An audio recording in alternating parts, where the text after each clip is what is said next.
Another college basketball team in the area getting ready to make a run at a national championship. And their head coach learned under a man who is still college hoops royalty around this city. The best basketball team in Cincinnati may not be on the Xavier or UC campuses.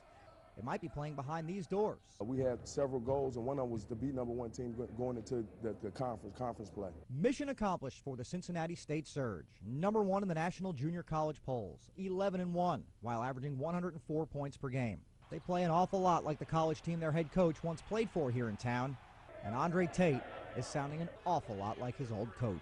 People around me that knows Bob Huggins is familiar with me playing over there. They say the same thing. They say, you act like Bob Huggins. But it's just getting after the kids, holding them accountable. We try to hold them accountable to everything they do. Just like someone did for Tate. He was a product of the junior college system himself and made good at a major university. He understands what I'm going through, and he understands the pressure, but he told me to just forget about all the schools and then just to focus on this season. That's what's helping me out. Just talking to him about the everyday grind. It's a grind for 2 years to try to get to the next level. Tate's is a hard job because just when you think your team is a contender, academic eligibility issues can rip it all apart. But it seems Coach has his team leading the nation in something else. This year it's been a blessing. I got some guys that's really concentrating on being student first. Students first, perhaps another national championship run later. This team has had a togetherness that we have together today that I haven't had with many of my teams. The only team I can remember that was 2010. We went to the national championship game, finished national runner-up. With everyone from coaches and fans to college administrators talking about where and when the game should be played, the guys playing the game are just happy to play it anywhere. Crosstown Classic for UC and Xavier tips tomorrow at US Bank Arena. Both teams hoping to ride what would be an emotional win to getting back on track this season. UC just lost at New Mexico, while Xavier is trying to get better after 3 losses in the Bahamas during Thanksgiving week. They say it's just another game, but it probably, I'll bet you, hasn't been just another practice week. Everyone knows that it's a big game. There's no going around that and trying to deny it. But yeah, this year especially, like, I think our team's already, Coach Mack's done a great job in practice, sort of, explaining and showing through his emotions that, this is a big game, and if you can't get excited for this one, you might not have a pulse. I think it's just a regular game, but it's way more than that. It's like, you're like life and death over here, but I love it. I mean, I've been around for 3 years now, going my 4th year, and we're just trying to have another good game.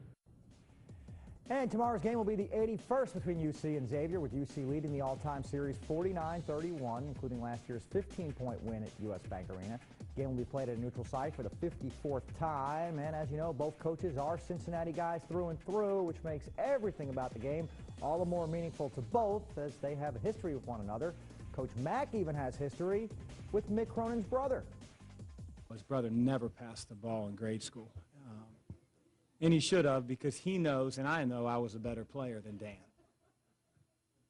And so Mick would be in the car sometimes in the station wagon when we would go from, Friars over to Chevy at Fire. Every once in a while Mick would start to, taunt us or whatever, and Dan and I would just turn around and beat him up in the back seat. Oh, that was fighting words. On the high school hardwood tonight, Mick Cronin's alma mater LaSalle taking on Turpin. Cameron Atkins, nice feed to Isaiah Boxick, bucket in 1, chance to tie it at 40.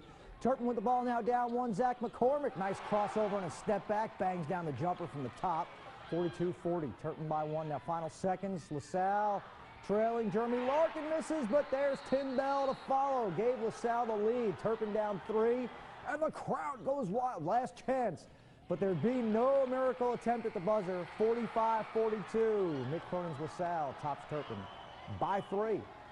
Coach Mack went to St. X. They got St. Xavier of Kentucky tonight from down in Louisville. St. X of Ohio off to a nice start. Elliott Lang gets inside with a nice move along the baseline. Now in transition, St. X running, Roderick Mills. Nice body control on the catch and the layup. Bombers in the lead, and now showing the perimeter game. Colin Smith, top of the key.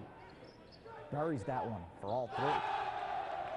Good game. St. X won, unfortunately, though. It was St. X of Louisville. 54-50, the final score in overtime. And Moeller taking on Taft tonight. Kevin Curley for the Crusaders on the dribble drive. Puts that one in off the window. Taft hanging around with the 3 ball. Kenny Kaufman buries that one from the corner pocket. That ties the game at 17. But then Moeller got it together. Nice ball movement. A look inside, Nate Fowler, nice catch and shoot in 1 motion. Crusaders continuing with the good half-court execution. Grant Benziger gets down the lane, hits this one off the glass. Muller goes on to beat Taft tonight, 68-54.